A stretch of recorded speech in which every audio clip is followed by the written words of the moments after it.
There are new fears today the Israel-Hamas war could expand after an explosion in Lebanon reportedly killed a senior Hamas official.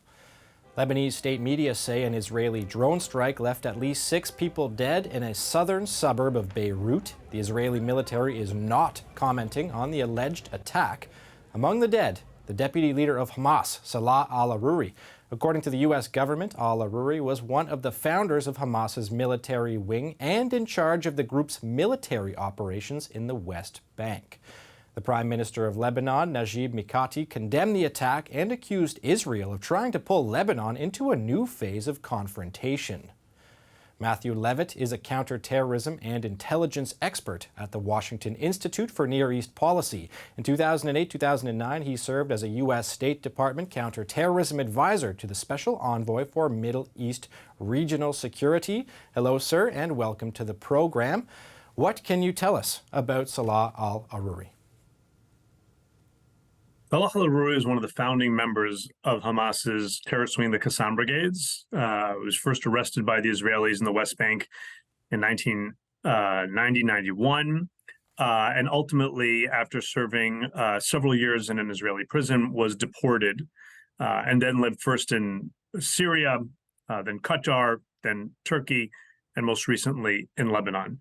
He is now the Deputy Secretary General of Hamas overall, but perhaps what's most important about him is his particular interest still today in fomenting violence in the West Bank. This is the man who was responsible for smuggling weapons through Jordan into the West Bank, for pushing operatives to carry out attacks there. And so even as early as this summer, before the October 7th attack in the south, the Israelis were expressing their concern about the rise of Hamas violence in the West Bank, and were specifically pointing their finger at him even then. Now, Israel has not claimed responsibility for this attack, but Hamas is certainly pointing the finger at Israel. So too is the Prime Minister of Lebanon. So how do you think Hamas, Hezbollah, and Lebanon more generally will respond to an alleged assassination like this in the country's capital? The Israelis have said quite publicly that they plan to target those Hamas individuals who were behind the October 7th massacre. Salah al-Aruri would certainly fall into that category. And while the Israelis have not taken any responsibility for this attack, one Israeli spokesperson said, look, whoever did this clearly had a beef with Hamas, and only Hamas. This was not an attack on Lebanon. It was not an attack on Hezbollah, and an effort to kind of constrain the response. I don't see a situation in which there is no response. Hezbollah leader Hassan Nasrallah has said before that if leaders of his or other militant groups in Lebanon were targeted, he would do something. But I don't see him ratcheting up to a full-scale war. That simply is not something that Hezbollah wants in the moment.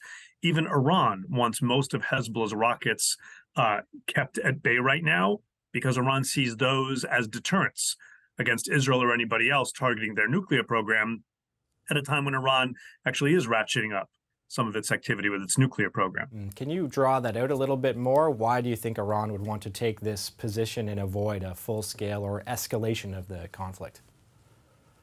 Well, Iran certainly wants escalation, but Iran has multiple proxies at its disposal right now. It sees the Houthis carrying out drone and ballistic missile attacks at Israel and causing tremendous maritime disruption in the region as a very, very successful and cost-free.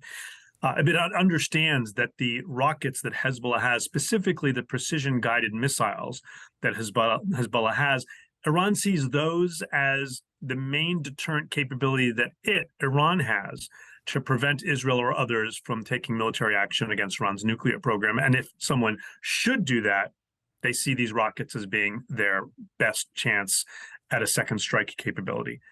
That, plus the kind of severe political and economic instability in Lebanon, has created a situation where Hezbollah and Iran both understand that really nobody but the most hardline people within Hezbollah want the war to expand into Lebanon. No Lebanese want this to happen right now. So the timing is not good. It's why you haven't seen Hezbollah get more involved in the war than they have, with limited daily anti-tank guided missile shootings 1 to 3 kilometers into Israel. That's something. It's quite significant, but it's nowhere near what their capabilities are. And so in the moment, I expect they will do something more than that. probably a one-off or a couple of things, but they're not going to look to expand this war to a full second front involving Lebanon at this time. Speaking of timing, as you did there, this comes a day after Israel announced it would withdraw thousands of troops from Gaza. How do you interpret that move? And is it perhaps a response to the Biden administration's pressure to shift from high intensity to lower intensity operations? So it was always the Israeli intention to have this kind of three stages to their war. They're moving into stage 3 now, which they say is going to take many more weeks, maybe months, but not the high intensity ground force that we've seen, both as an effort to kind of scale down the nature of the conflict and see fewer civilian casualties, but also as an effort to get the Israeli economy rolling again. You can't do that when you have hundreds of thousands of breadwinners called up in reserves. And so the Israelis seem quite committed still to targeting Hamas leadership in Gaza, Yahya Sinwar. They seem to be quite close to where his base of operations at least used to be in Khan Yunis. That will certainly continue, but I don't think we're going to be seeing the same number of Israeli soldiers on the ground day in and day out as we did for the past few weeks.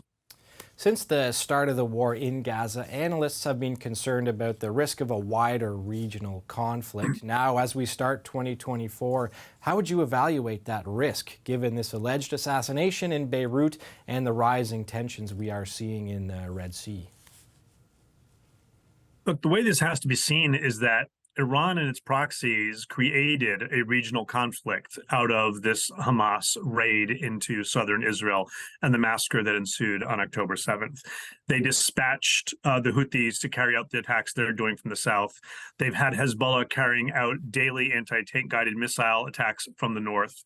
You've had Iran and Hezbollah and other Shia militias carrying out attacks targeting Israel from Syria. All that's already happened. What you're seeing now is the Israeli response. And so Israel, just a few days ago, purportedly, Israel targeted a senior Iranian general in Syria. Now you see them targeting the Deputy Secretary General of Hamas in Lebanon. And I think their message is clear, that this type of regionalization of this conflict, everybody trying to jump onto Israel at once, which is very much what Iran's strategy was, a unity of the fronts, it was called, is not something that Israel will stand for. So do you think, or what's the risk perhaps of things escalating further now that Israel is starting to respond? I think you will see, for example, Hezbollah respond in some way to this attack in Lebanon. I don't see them not doing that.